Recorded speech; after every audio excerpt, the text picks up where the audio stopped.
لیکن اس انتخاب کے بارے میں یہ جو 1970 میں ہوا تھا، آپ تاثر یعنی ایسا واضح تاثر ہے کہ یہ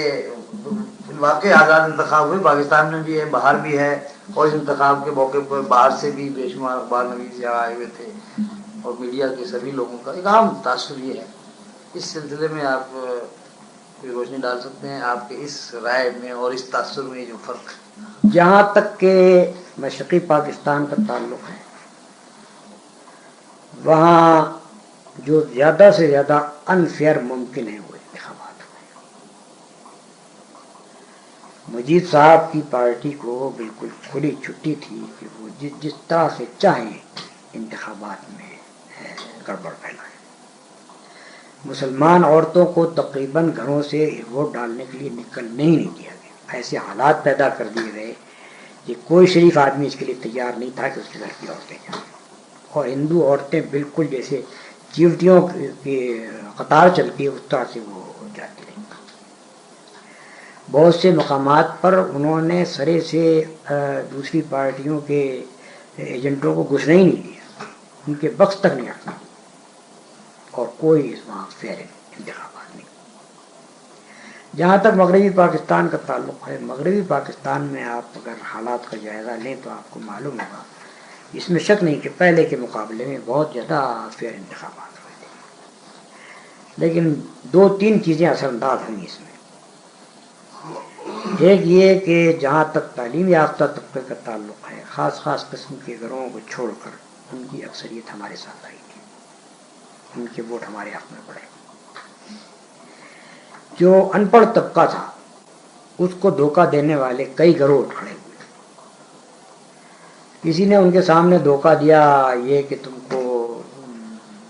اتنے ایکڑ زمین فیکس کے حساب سے دی جائے گی، اور جو ٹیکسی تم چلاتے ہو اس کے تم مالک بنا دیے جاؤ گے، اور جس گھر میں تم کرائے سے رہتے ہو وہ تو تمہیں دے دیا جائے گا، اور یہ پرچی لو جب ہم کامیاب ہو جائیں تو آ جانا، ہم 12.5 ایکڑ زمین تمہیں دے دیں گے۔ یہ دھوکے دے دے کر عوام الناس کو، لیکن پھر بھی وہ 38% سے زائد ووٹ نہیں حاصل کر سکے مجبوری طور پر۔ باقی جو جوالا تھے ان کو مختلف طریقوں سے بہکانے کا کام کوئی دوسرے حضرات نے کیا، میں اب کیا ان کا نام لوں۔ جب کسی قوم کے عمائد اس قوم کو دھوکہ دینے اور بیوقوف بنانے پر اتر آئیں تو اس کا جو کچھ انجام ہونا ہے معلوم۔ ہمیں اس کا کوئی افسوس نہیں ہے کہ ہم نے اس میں کامیابی حاصل کی، ہم اس طرح کی کوششیں بار بار کریں گے، اس وقت تک کرتے رہیں گے جب تک کہ ہم اپنی قوم کے ذہن کے مزاج کو نہ بدلیں۔ اس انتخاب کے مسئلے میں ایک دفعہ ایک سوال اور کروں گا اگرچہ، یعنی اس کا مطلب یہ ہے کہ یا تو انتخاب میں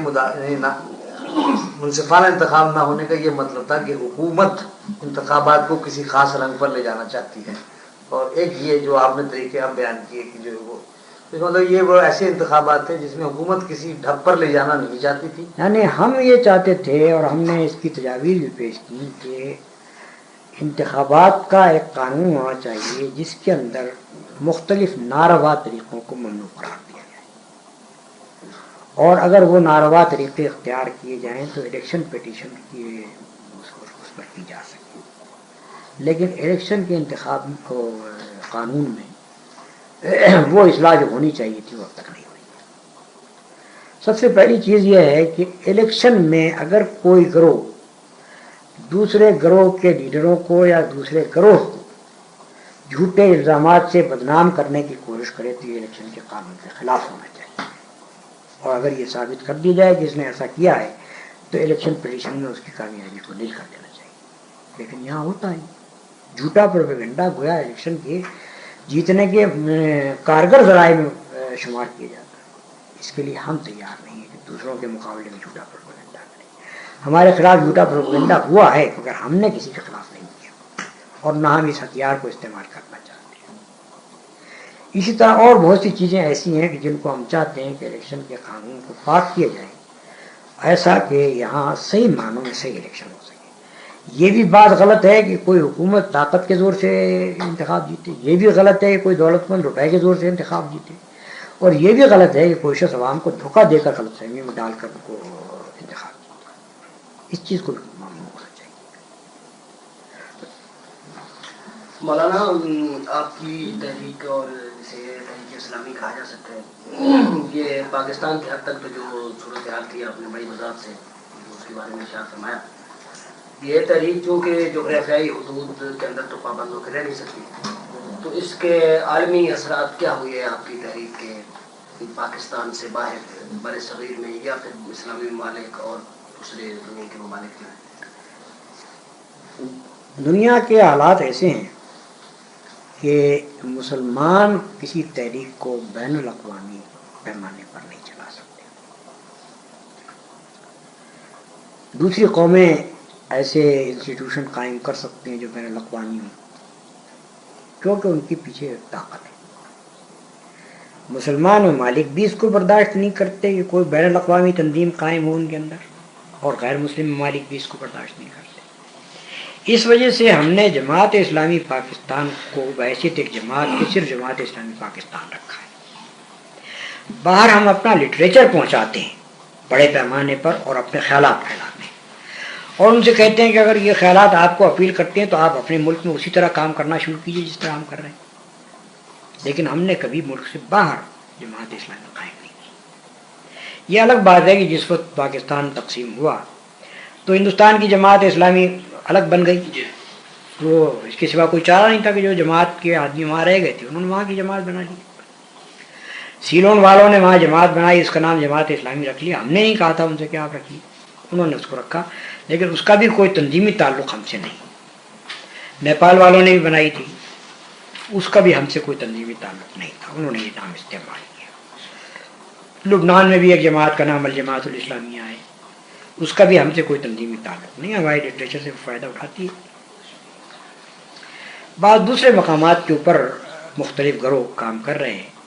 جو ہمارے لٹریچر سے بھی فائدہ اٹھاتے ہیں، اور اخوان کے لٹریچر سے بھی، اور دوسرے جو اس زمانے کے لکھنے والے ہیں ان سب کے لٹریچر سے فائدہ اٹھا رہے ہیں. مولانا اسلامی دنیا میں اسلام کا مستقبل کیا ہے؟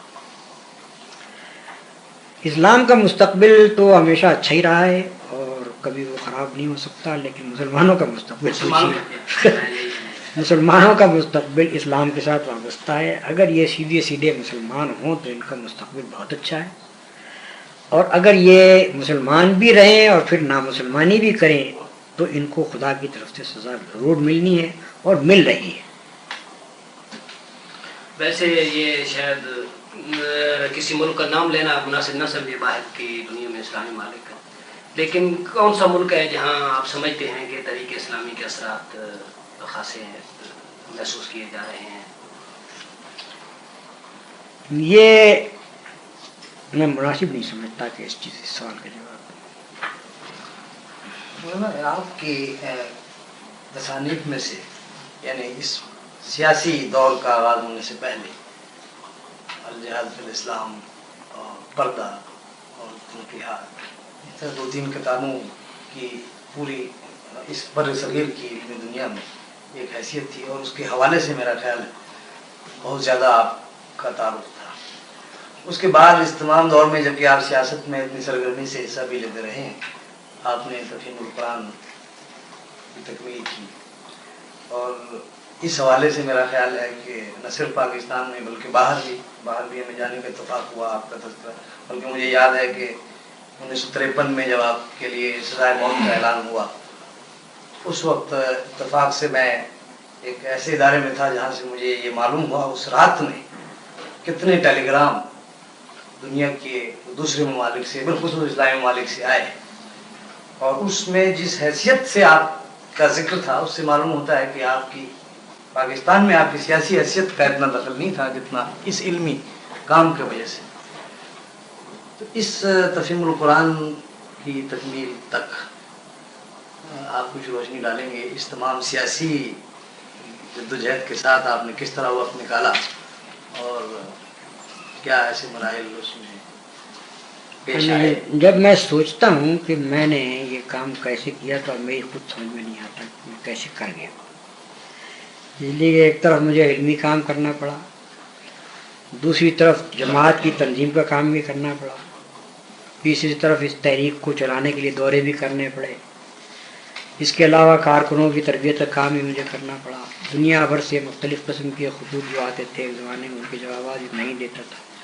بلکہ ایک وقت ابتدا میں جماعت کا ایسا تھا جس میں اس کے حساب کتاب سارے میں ہی لکھتا تھا، منی آرڈر بھی آپ کو وصول منی آرڈر بھی خود وصول کرتا تھا۔ یہ سب کام میں کیسے کر سکا میں نہیں جانتا، لیکن اب جو میری صحت کا حال ہے وہ اس بات کا ثبوت دیتا ہے کہ میں نے اپنے جسم کے ساتھ بڑا ظلم کیا ہے،